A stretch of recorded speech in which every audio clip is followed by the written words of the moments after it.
Romains 16, verset 17 jusqu'au verset 20. C'est un texte très important. Je vous exhorte, frères et sœurs, à prendre garde à ce qui cause des divisions et des scandales, au préjudice de l'enseignement que vous avez reçu. Éloignez-vous d'eux, car de tels hommes ne servent point Jésus-Christ notre Seigneur, mais leur propre ventre, et par des paroles douces et flatteuses, ils séduisent le cœur des simples. Pour vous, votre obéissance est connue de tous. Je me réjouis donc à votre sujet, et je désire que vous soyez sages en ce qui concerne le bien, et purs en ce qui concerne le mal. Le Dieu de paix écrasera bientôt Satan sous vos pieds. Que la grâce de notre Seigneur Jésus-Christ soit avec vous. Amen. Alors quand j'ai lu ce texte, mon esprit a été touché par le Seigneur, et je me suis dit, mais pourquoi l'apôtre a-t-il écrit de telles choses? Vous savez que la lettre aux Romains, c'est le 5e évangile. La plupart des gens pensent qu'on a 4 évangiles, mais dans la lettre aux Romains, Paul le dira, que Dieu jugera les hommes et les pensées secrètes des hommes selon mon évangile. Donc ce qu'il a écrit dans la lettre aux Romains, c'est aussi l'évangile de Jésus-Christ. L'évangile n'est pas simplement la venue du Sauveur mort pour nous, ce n'est pas simplement le Sauveur qui guérit, le Sauveur qui soulage les âmes, le Sauveur qui enlève les fardeaux, le Sauveur qui écoute la prière et répond à la prière. L'évangile, c'est aussi tout l'ensemble de la doctrine chrétienne. Quand on dit l'évangile est une bonne nouvelle, on prend toute la Bible, on ne prend pas que les 4 évangiles. Alors, mon esprit a été interrogé et je me suis dit, pourquoi, après avoir instruit les chrétiens de Rome sur les fondements du christianisme, pourquoi Paul a-t-il ajouté ce texte particulier d'avoir les yeux ouverts sur des personnes qui vont justement annoncer un autre évangile? Il aurait pu leur dire, maintenant que vous avez le fondement du christianisme, alors jouissez de la vie, soyez heureux et ne vous inquiétez de rien. Il n'a pas fait cela, parce qu'il savait qu'il y avait un danger en raison de leur foi au Sauveur et surtout, comme on l'a lu ensemble, de leur obéissance. Dès que vous avez la foi dans le Sauveur, et dès que vous vous mettiez à obéir au Seigneur, vous déclenchez dans le monde spirituel mauvais de la haine et de la rage. Si je peux vous garantir, et ça c'est pas une révélation qui vient de moi, c'est simplement l'expérience de l'Église qui nous prouve cela. Tous les chrétiens charnels ne sont pratiquement jamais attaqués par Satan parce qu'ils sont déjà piégés. Ils sont déjà sous sa griffe sans s'en rendre compte. Ce sont les chrétiens spirituels qui aiment le Sauveur, qui se consacrent et qui lui obéissent, qui sont susceptibles d'être violemment attaqués par l'ennemi. Il faut bien vous rendre compte que là, l'apôtre Paul parle que bientôt Dieu va écraser Satan sous les pieds de l'Église, en réalité, de toutes les églises. Ça sous-entend quoi, frères et sœurs? Que l'ennemi est toujours opérationnel, qu'il est toujours, même s'il est vaincu par Jésus, même si les puissances et les autorités ont été vidées de leur pouvoir sur la croix par la mort de Jésus-Christ, il y a un temps où ces puissances vont continuer à agir, et on le voit bien aujourd'hui. Fabrice nous a rappelé que la chair, c'est la partie irrégénérée de notre être, là où le diable a tout à fait la liberté d'accès, et il le fait sans se gêner. Il les prévient, en fin de compte, qu'il va y avoir des esprits mauvais, ou plutôt des souffles. Moi, j'aime bien la traduction hébraïque et même grecque, parce elle dit esprit, mais on ne sait pas trop. Esprit, c'est dans notre connotation française, ça fait penser à des entités, vous savez, des trucs, des genre fantômes, tout ça. Mais quand on parle de souffle, ça veut dire ce que ça veut dire. Quand le vent souffle, moi je le sens. Et les souffles impurs soufflent aujourd'hui sur l'esprit de tous les hommes et évidemment sur l'esprit des chrétiens, parce qu'ils ne cherchent qu'une seule chose, dérober, égorger et détruire. Leur chef, Jésus a dit, le voleur ne vient que pour dérober, égorger et détruire, et il n'a rien en moi. Si lui, la tête du royaume du mal, a cette intention, je pense que toutes ces sbires, tous ces esprits mauvais, ces souffles mauvais, n'ont qu'une intention, réaliser les désirs de leur maître. Comme nous, quand on aime Jésus, on aime réaliser les désirs de notre maître. Alors, il est intéressant parce que le Seigneur m'a montré de vous parler des armes de notre combat, mais avant de le faire, il faut poser une base biblique solide.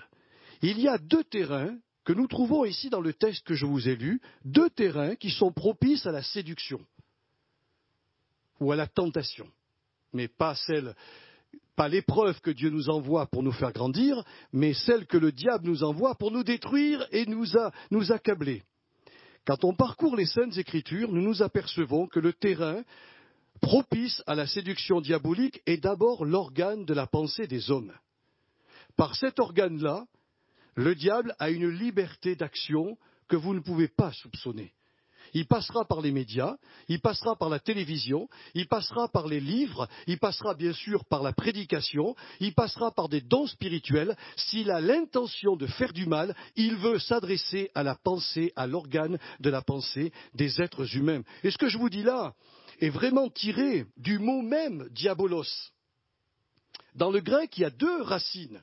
La racine dia, qui veut dire passer à travers, et la racine balo qui veut dire trois choses. Elle veut dire jeter, elle veut dire aussi lancer et aussi blesser. Et je vais vous développer cela très courtement pour vous montrer comment le diable s'y prend. Quand on est au courant de comment il s'y prend, alors on peut, comme Fabrice le disait ce matin, avoir cette sainte vigilance et de ne pas dormir, comme l'ont fait les disciples. Il faut dire qu'ils n'avaient pas reçu le Saint-Esprit, qu'ils n'étaient pas encore dans la dimension spirituelle que Jésus voulait. Après, ils comprirent qui était leur ennemi et ils, comme Paul l'a écrit aux Corinthiens, nous n'ignorons pas ses desseins. Le premier terme, il y a trois actions dans ces deux racines, trois actions spécifiques que notre ennemi fait à l'intérieur de nos pensées. La première, c'est qu'il jette dans l'âme des chrétiens de fausses informations sur des personnes. Par exemple, il met dans la tête des chrétiens, on le voit de plus en plus aujourd'hui, la théorie du complot. Aussi surprenant que ça puisse paraître, vous avez des incroyants qui, lorsqu'ils voient une catastrophe se produire dans le monde, adhèrent à la théorie du complot en disant que c'est tel gouvernement, telle chose. Voilà. C'est une théorie qui circule dans le monde. Malheureusement, je peux vous dire qu'elle circule aussi dans la vie des églises parce que on ne fait pas attention que dans nos pensées, le diable jette vraiment des informations sur des personnes, des fausses informations. Et il sème ainsi dans les églises locales du discrédit, du trouble, des disputes, des divisions, des discordes et des scandales. On l'a vu, ayez les yeux ouverts sur ceux qui vont venir au milieu de vous. Ils n'étaient pas encore là, mais Paul savait qu'ils allaient venir, parce que, à cause de leur foi et de leur obéissance, eh bien, le diable a dit, je vais leur envoyer des prédicateurs qui vont leur annoncer autre chose. Et malheureusement, si on ne prend pas garde, on va se retrouver dans des pièges de l'ennemi, mais même sans s'en rendre compte. Il jette donc dans l'âme des chrétiens de fausses informations. Il passe à travers, comme un avion. Il traverse nos pensées, il ouvre la trappe et il lâche ses bombes. Et la pensée diabolique qui entre en nous, si nous ne la tuons pas avec l'épée de l'esprit qui est la parole de Dieu, elle va germer. Comme une sœur nous l'a dit dans un don spirituel, elle va germer et elle va porter son fruit. Ça mettra 1 mois, ça mettra 2 mois, ça mettra 6 mois, ça mettra 2 ans. Mais quand le fruit sera mûr, eh bien, on regardera, eh bien, on verra dans les églises, malheureusement, des amères déceptions et des divisions de toutes sortes. Déjà, à l'époque de Paul, quelques personnes s'étaient détachées du véritable enseignement pour suivre Satan. Vous allez me dire, ah bon? C'est dans la Bible? Mais bien sûr, c'est dans la Bible. D'après les textes, dans Timothée, je vous donnerai le verset tout à l'heure, il y avait des chrétiens qui suivaient Satan. Et chose étonnante, écoutez-moi bien, chose étonnante, il ne parle pas ici que ces personnes sont accusées d'occultisme ou d'idolâtrie, mais d'activités diaboliques comme le refus de travailler pour nourrir sa propre famille. C'est écrit noir sur blanc dans la Bible. Il y avait des gens à l'époque qui refusaient de travailler. Alors peut-être qu'on leur disait, comme moi je l'ai entendu il y a tellement longtemps, il faut vivre par la foi. Vivre par la foi, ça veut dire quoi? Sans salaire? Et quand tu te retrouves à la retraite, tu vis avec quoi? Tu continues à vivre par la foi, c'est-à-dire que tu n'as rien. Mes frères et sœurs, c'est foi et folie, ça commence avec la même lettre.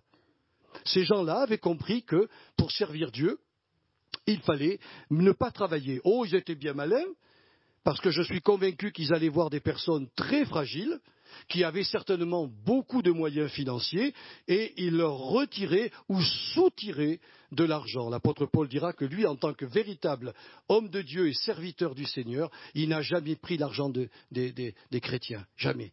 La seule fois où il a pris l'argent des chrétiens, c'est pour l'œuvre divine, mais pas pour ses besoins personnels. Il y avait des activités diaboliques, non, refus de travailler, oisiveté, chose étrange. Là, il s'adressait surtout aux sœurs. Certainement que les frères à l'époque devaient généralement travailler, mais il y avait des veuves à l'époque, et il y avait des femmes qui servaient le Seigneur, mais au lieu de le servir comme il le fallait, elles allaient de maison en maison pour dire ce qu'il ne faut pas dire et s'ingérer dans les affaires d'autrui. Ça, la Bible appelle, ce sont des activités diaboliques. Il faut mettre le mot à la juste place. Si nous allons chez des personnes, leur rendre visite, que nous passons notre temps à dénigrer Pierre, Paul, Jacques et Jean, c'est une œuvre diabolique. Quand on se réunit, exhortez-vous, bénissez-vous les uns les autres. N'entrez pas dans des discussions, n'entrez pas dans les jugements, parce que Satan a jeté dans l'âme de certains chrétiens de quoi semer la pagaille entre chrétiens. S'il peut faire retourner les chrétiens les uns contre les autres, il le fera. Il y a des églises qui se sont détruites parce que le diable a réussi à les détourner de leur véritable objectif. Croyez-moi, mes frères et sœurs, si le Dieu de ce monde a la possibilité de semer dans notre intelligence une autre théologie que celle que nous avons reçue quand nous nous sommes convertis, il ne se gênera pas pour le faire. Et on le voit dans la lettre aux Corinthiens, dans la deuxième épître de Paul aux Corinthiens, chapitre 11, verset 3, où il dira aux Corinthiens, je crains que vos pensées, voyez, vos pensées ne se détournent de la simplicité du Christ. Et il va faire l'étalage de soi-disant ministres de l'Évangile qui montaient sur la chair, enseignaient les Corinthiens, et les dominer, capter leur intelligence et les dominer avec un autre évangile, au point que le pauvre apôtre Paul se sentait culpabilisé, jugé par ses propres enfants qu'il avait amenés à la foi. Et il leur dira, ces gens-là sont des ministres de Satan déguisés en bergers, mais ce sont des faux ouvriers. Nous retrouvons la même séduction dans la lettre aux Galates. Alors là, il emploiera un mot encore plus fort. Il dira, mais qui vous a ensorcelé? Ensorcelé. Alors je suis allé voir le mot ensorcelé, ce qu'il dit dans le texte original, parce que ces prédicateurs itinérants avaient de mauvais enseignements. Donc il les ensorcelait à retourner évidemment au judaïsme, à se faire circoncire et à reprendre les mêmes activités qu'avant, mais surtout, le mot qui est employé ici veut dire qu'il poussait ces chrétiens-là à regarder ceux qui ne voulaient pas adhérer à leur message du mauvais œil. Et quand la Bible emploie le mauvais œil, c'est un signe de malédiction. Ces gens-là jetaient des malédictions sur les autres chrétiens. C'étaient des frères et sœurs. Vous voyez comment le diable est capable de jeter dans l'âme des chrétiens de quoi semer la pagaille dans nos églises. Il en a la possibilité, il en a la liberté si nous lui donnons la liberté. De toute manière, il ne se gênera pas pour le faire. La seule chose, c'est qu'il faut qu'on sache manier les armes du Seigneur. Et puis il y a un deuxième terrain, enfin il y a une deuxième action que le diable fait dans notre pensée, c'est qu'il est en mesure de lancer les chrétiens dans des directions diverses, surtout chez ceux et celles qui ont une soif démesurée de nouveautés et d'expériences surnaturelles. Et ça, le diable sait très bien que nous, chrétiens, on a envie de voir Dieu à l'œuvre. Il n'y a pas de mal à souhaiter des miracles au milieu de nous. Il n'y a pas de mal à vivre des expériences surnaturelles. Je suis d'accord, je partage absolument ce point de vue. Mais quand vous ne souhaitez que cela, c'est un risque de tomber entre les mains de l'ennemi et qu'il vous donne ce que vous avez envie. Paraît-il qu'il y a aujourd'hui encore dans des endroits où on sent des odeurs, où il y a des paillettes d'or qui tombent sur les chrétiens. Je vous rassure, ils n'ont personne à récupérer de l'or pour aller le vendre, parce que c'est que de l'imaginaire, c'est que du faux, mais les gens croient que c'est vrai. C'est dingue, il y a des miracles qui sont faits qui ne sont pas des miracles. Des gens viennent confesser qu'ils ont été délivrés, mais le lendemain, ils sont à nouveau malades de la même maladie. Mes frères et sœurs, le diable a l'art de nous faire passer des couleuvres. C'est son métier. Il est le diable. Il sait bien, avec le temps, avec toutes les millénaires où il voit comment les hommes fonctionnent, il les connaît parfaitement et il sait exactement quoi leur donner. Alors ceux qui ont soif d'expériences surnaturelles ou de nouveautés, eh bien, risquent d'être maintenus dans l'enfance spirituelle, flottant, malheureusement, à tout vent de doctrine par la tromperie des hommes. Quel est le but des ministères? Quel est le but des pasteurs, des prophètes, des évangélistes, des apôtres? Quand on emploie le mot apôtre dans le sens d'envoyer, missionnaire si vous préférez, un peu comme nous l'avons été avec Chantal. Quand on a été envoyé ici, on a construit une église. On a été pendant un temps des missionnaires pour construire cette église. Mais le but des ministères, ce sont des formateurs. Ils sont là pour former les chrétiens, c'est-à-dire discerner leurs talents, leur donner la nourriture nécessaire pour qu'ils deviennent matures et qu'ils servent le Seigneur. Un ministère n'est pas ici pour faire du show. Il n'est pas ici pour déclencher des miracles. S'il en fait, gloire à Dieu, mais il le fait toujours dans un but d'élever et de construire. Frères et sœurs, il faut qu'on revienne à la réalité. Satan a la puissance de le faire. Il va lancer les chrétiens dans diverses directions. Il veut les faire flotter à tout vent de doctrine. Et le vrai ministère, il ne fait pas ça. Le vrai ministère, ça ne plaît pas, je vous le garantis, mais comme disait Paul, je vous ai enseigné tout le conseil de Dieu. Il est très très bien de parler de la foi. C'est juste de parler de la justification. C'est correct de parler de la sanctification. C'est vraiment merveilleux d'encourager les chrétiens à vivre des belles expériences avec le Seigneur et à voir la main divine quitter le ciel et venir toucher, faire des prodiges, des signes et des miracles. Oui, mais il y a aussi le fait de marcher en nouveauté de vie, le fait d'avoir un comportement digne de la vocation à laquelle nous sommes appelés, le fait de s'encourager réciproquement les uns les autres, le fait de maintenir l'unité dans un même esprit, dans une même pensée. Mes frères et sœurs, c'est ce que Dieu veut là, veut pour les chrétiens. Le diable veut le contraire. Toute division est l'œuvre satanique. À partir du moment où une église se casse, se brise derrière, c'est une œuvre satanique. Et il faut vraiment être puissamment armé. Le but donc de l'ennemi, en lançant les chrétiens dans les directions diverses, c'est les inciter, comme dit l'Écriture, à ce qu'ils fassent naufrage par rapport à la foi évangélique. Naufrage, vous vous rendez compte? C'est l'image d'un bateau qui a un trou à la coque et qu'on lâche en pleine mer. Il va faire naufrage. Eh bien, le diable n'a qu'un seul but, c'est quand il nous séduit et qu'il nous donne ce que nous avons envie de recevoir, c'est de nous éloigner des véritables enseignements bibliques, c'est-à-dire l'or, l'argent, les pierres précieuses, qui vont établir la vie spirituelle des chrétiens. Mais si vous voulez du chaume, si vous voulez du bois, si vous voulez toutes ces choses-là qui vont être consumées par le feu divin lorsqu'on passera devant le Seigneur, c'est votre liberté et votre choix.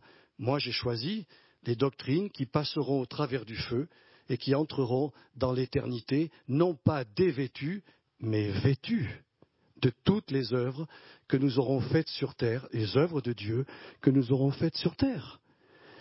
Oui, il veut nous envoyer aux antipodes de l'orthodoxie chrétienne et nous conduire dans l'apostasie. Souvent, les chrétiens ignorent totalement ce que veut dire le mot apostate ou apostasie. C'est un rejet de la véritable foi évangélique. Voilà ce que c'est que l'apostasie. C'est le rejet de la foi que Jude disait, il nous faut combattre pour la foi transmise aux saints, une fois pour toutes et pour toujours. Jude a écrit cela. Il faut se battre, chrétiens. Il faut se battre pour qu'on ne nous vole pas les enseignements de la parole de Dieu, mais qu'on enseigne tout le conseil du Seigneur. Et puis, la dernière œuvre, vraiment, dans l'organe de nos pensées, que le diable vraiment essaye de faire, c'est que lorsque les deux premières ont échoué, alors il va être dans une colère, une rage contre nous, et il va chercher à blesser le cœur et l'esprit des chrétiens en favorisant des conflits entre les membres des églises. Il veut absolument les désunir et il veut que les chrétiens se dévorent les uns les autres. En réalité, il veut qu'on se trompe de combat. Si on se dévore les uns les autres, mes frères et sœurs, on ne va plus combattre l'ennemi, mais on va combattre nos frères et nos sœurs. Il n'y a pas une église sur la terre qui n'a pas été excommuniée par une autre église. Pas une. Il n'y a pas un mouvement religieux qui n'a pas exclu ou excommunié un autre mouvement religieux. Tout ça, c'est l'œuvre de l'ennemi, vous comprenez bien. Il veut simplement une chose, il veut que le témoignage de Dieu soit rendu caduc. Jésus a dit une chose, c'est pas compliqué. Le monde verra que vous êtes mes disciples à l'amour que vous aurez les uns pour les autres. À l'amour. C'est tout, l'amour. Or, l'amour, c'est l'accomplissement de la loi. Ce qui veut dire que si vous aimez, vous accomplissez non seulement la première table de la loi, mais aussi la deuxième. Et là, le monde va voir qu'il y a au milieu des assemblées un Dieu tout-puissant qui est en train de reconstruire les êtres humains. C'est pourquoi donc Paul demanda aux Romains d'avoir les yeux ouverts sur ceux qui enseignent, qui causent des divisions, des scandales, au préjudice de l'enseignement reçu. Alors écoutez-moi bien, simplement c'est une documentation que je vous donne. Tout enseignement qui engendre l'orgueil, la suffisance, l'éclat, l'élitisme, l'égoïsme, l'égocentrisme, c'est-à-dire le contraire de l'amour, qui détruit la communion fraternelle, qui foule aux pieds les saintes écritures, qui engendre une vie de péché, qui atteste clairement tous ces enseignements que l'ouvrier qui est en train de prêcher est un mauvais ouvrier et qui n'est pas inspiré par l'esprit de la grâce.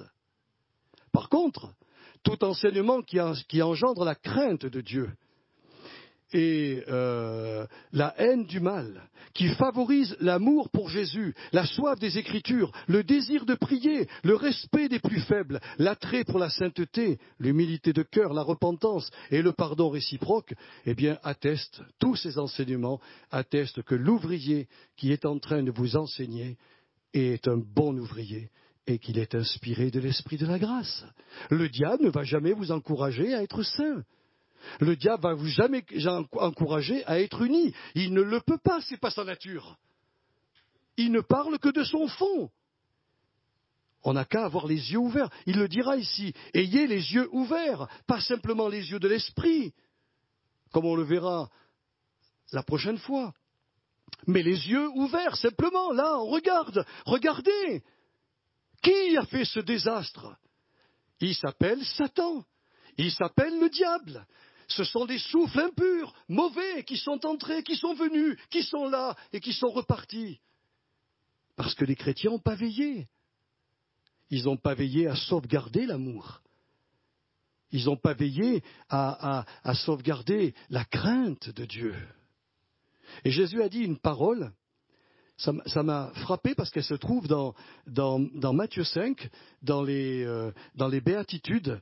Il a dit « Tout ce que vous voulez que les hommes fassent pour vous, faites-le de même pour eux. » Et il rajoute « Car c'est la loi et les prophètes. » Écoutez bien, tout ce que vous voulez, pas le mal que vous voulez pas qu'on vous fasse, tout ce que vous voulez. Vous voulez être aimé, vous voulez être respecté, vous voulez être, je ne sais pas moi, entouré de soins. Vous pourrez mettre une liste énorme. Alors faites-le aux autres. On parlait avec des amis cette semaine et je leur disais clairement, je crois que c'est même jeudi on l'a vu ensemble, où je leur disais, je ne tue pas celui que j'aime. Je ne dénigre pas celui que j'aime. Vous comprenez? Je ne critique pas. Je ne rabaisse pas. Je ne fais pas une mauvaise publicité à quelqu'un que j'aime. Si je fais toutes ces choses, c'est que je ne suis pas dans la vie de l'Esprit Saint qui me pousse à l'amour. En réalité, ce que Jésus disait dans Matthieu 5, 6 et 7, dans les Béatitudes, c'est ça la vie de l'Esprit.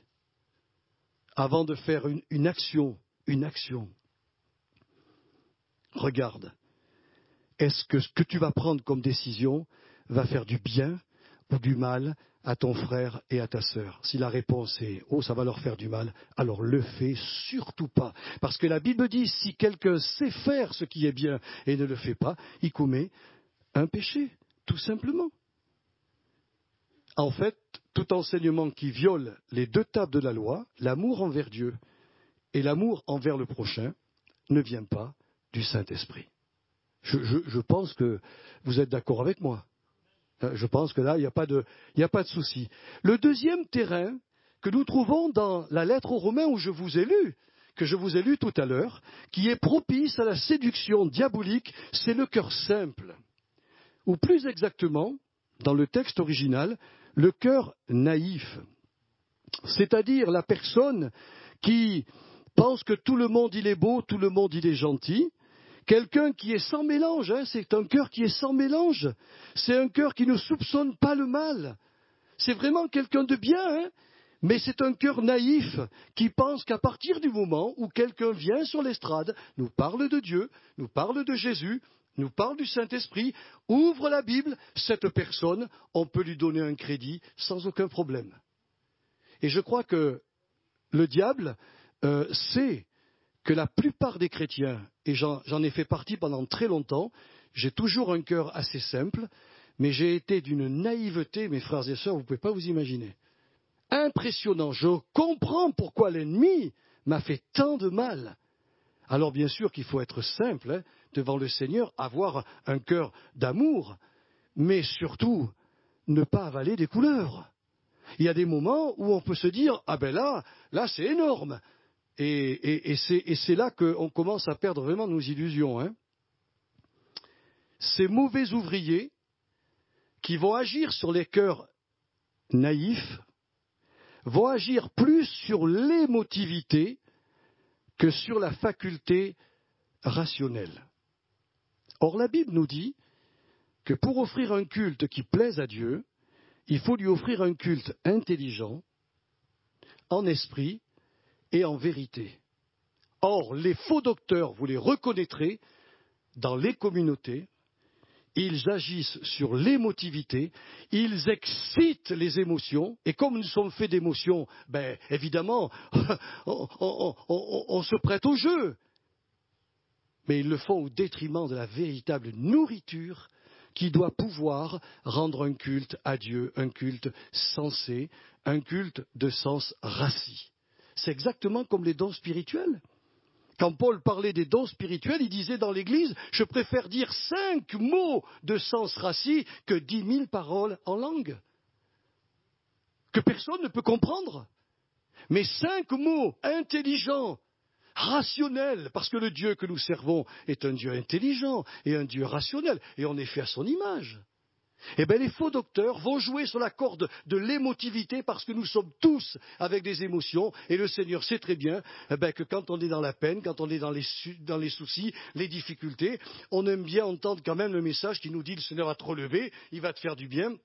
Approche-toi, on t'impose les mains, et puis voilà, je critique absolument pas. J'en ai besoin moi-même. J'en ai besoin moi-même. Mais attention, un homme de Dieu le disait un jour, les sentiments mentent. Et il avait raison. Il faut un juste équilibre dans l'œuvre de Dieu. Les vrais ministres de l'Évangile ne travaillent ni pour leur propre gloire ou leur propre ventre ici, ni pour exposer leur savoir théologique. Ils annoncent en tout premier lieu le message de la croix, parce qu'il est le seul message qui déclenche la repentance et produit la foi. La croix est le seul message qui amène les hommes à la repentance et à la foi qui sauve. Tout autre message est peut-être utile, ils ne sont pas forcément tous à rejeter, il faut savoir les analyser, il faut savoir avoir un esprit critique parfois, mais le véritable message qui produit la foi, c'est celui de la croix. Or, aujourd'hui, de plus en plus, malheureusement, on voit que ce message est dénaturé. Il y a même, j'ai appris récemment, que pas mal d'hommes qui annoncent la parole de Dieu n'ont plus de Bible. Ils n'ont plus de pupitre. Ils prêchent comme un conférencier au milieu de l'Église. Pourquoi ? Il y a une volonté. Il y a une volonté derrière. Et on évite de parler du sang, on évite de parler du sacrifice de la croix. Parce qu'on a toujours ce rapport aux religions anciennes qui faisaient des sacrifices comme cela. Mais Dieu a choisi ce moyen-là. Qu'est-ce que vous voulez qu'on y fasse, mes frères et sœurs ? C'est le moyen qui est propre à relever le pécheur. Donc il faut qu'on l'annonce, même s'il ne nous fait pas plaisir, même si parfois, dans un monde comme celui dans lequel nous sommes, ça dénature. Nous devons annoncer le message de la croix. Et les authentiques serviteurs de Dieu, annonceront aussi des messages qui vont édifier la foi des chrétiens sur ce que le Seigneur désire pour eux et sur ce qui est néfaste pour eux. Il y a des moments, il faut dire à des gens, tu vois, si tu continues dans cette voie-là est néfaste. C'est pas bon. Alors j'ai souvent, surtout les jeunes, quand ils disent toujours, quand on leur parle, ils disent oui, mais si je me convertis, donc je peux plus aller au cinéma, plus jouer au foot, plus ceci. Mais je lui dis où t'as vu que c'est écrit dans la Bible ça, que tu peux plus aller au foot, plus aller au cinéma. Je dis le Seigneur va te donner un saint discernement pour ne pas aller te polluer dans une salle avec un film qui vaut pas la peine. Mais ça n'empêche pas que tu peux aller au cinéma. Tu as envie de te défouler et mettre toute ton énergie en tapant dans un ballon qui t'a rien fait. Vas-y, ça te fera du bien. Ça te fera du bien. Il n'y a pas d'interdiction dans la Bible. Il y a simplement des conseils. Ce qui est bon pour nous et ce qui est mauvais. Dans les juges, ils faisaient toujours ce qui leur semblait bon. Mais quand vous lisez le livre des juges, ils se sont ramassés des gamelles. Les armes de notre combat. Je vais vous enseigner 3 armes. Ça sera la prochaine fois. Parce que là, il y a une question quand même à laquelle on doit apporter une réponse claire. Pourquoi le diable, pourquoi les souffles impurs ont-ils tant de facilité à nous tromper dans notre âme ? Moi, c'est un point d'interrogation que j'ai demandé au Seigneur. Et j'ai cherché dans la Bible, parce qu'il y a toujours les réponses dans l'Écriture.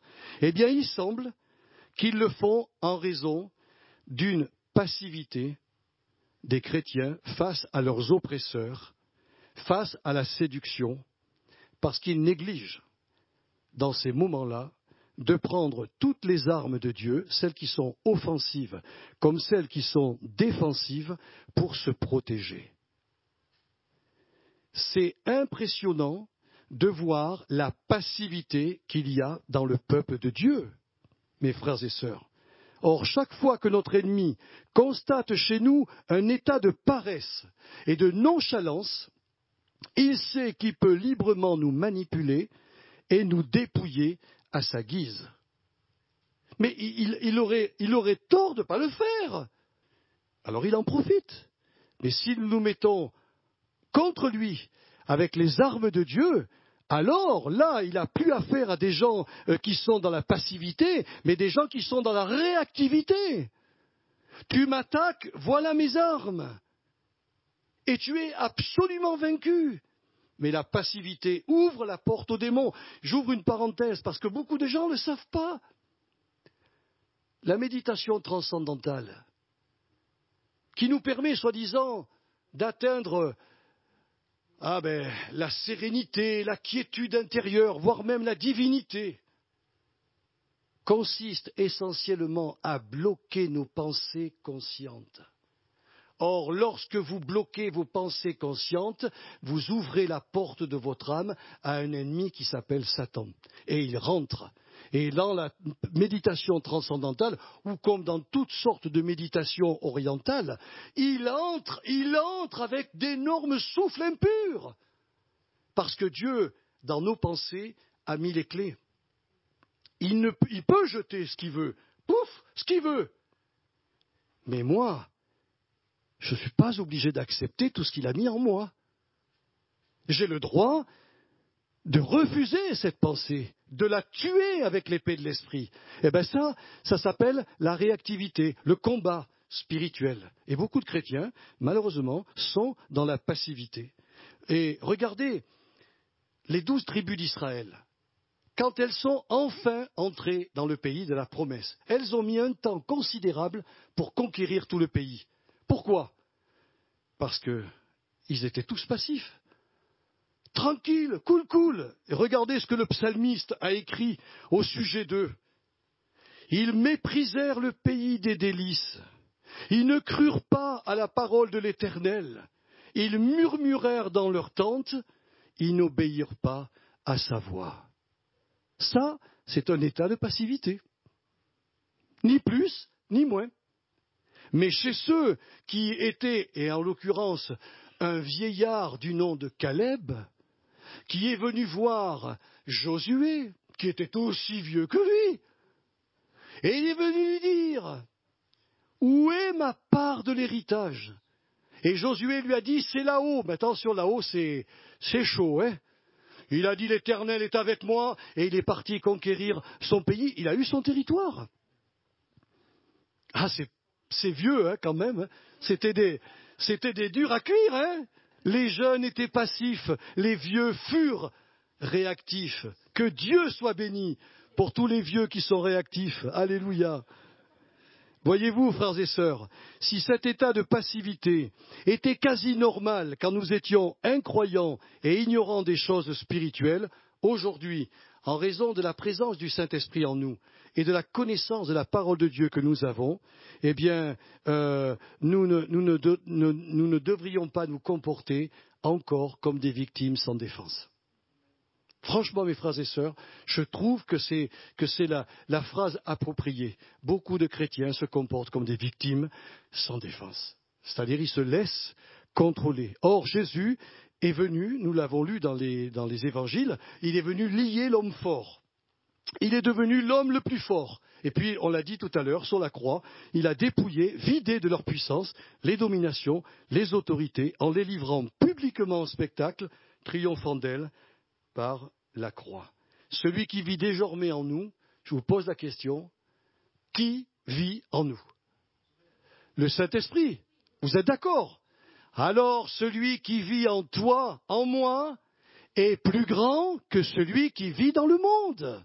C'est-à-dire, il est plus grand que le diable, il est plus grand que les souffles impurs, parce qu'il a en lui tout le potentiel de Dieu. L'apôtre Pierre l'écrira, Il nous a donné tout ce qui contribue à la vie et à la piété.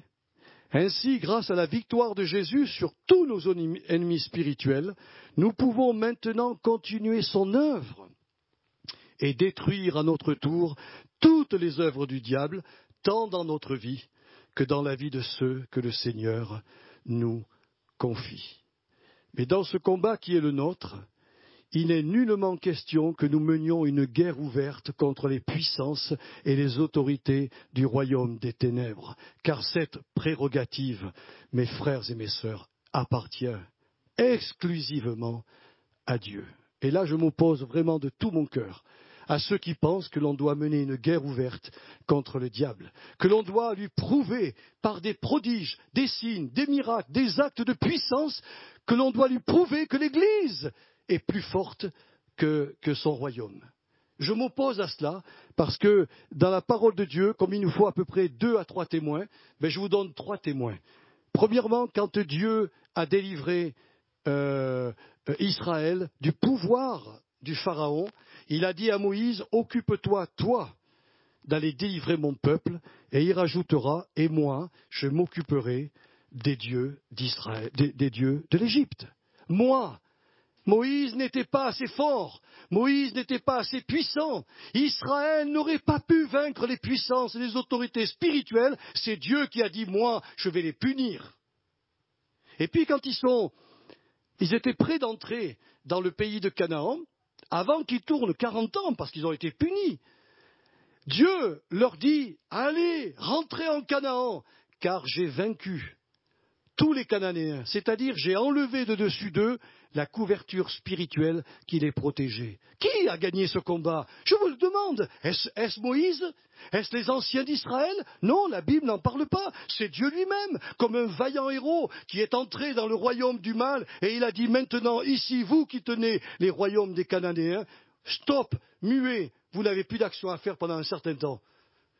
Et les souffles impurs et le diable ont été paralysés par la parole de Dieu. Mais Israël ne l'a pas cru. Israël n'est pas rentré. Et Israël a tourné 40 ans.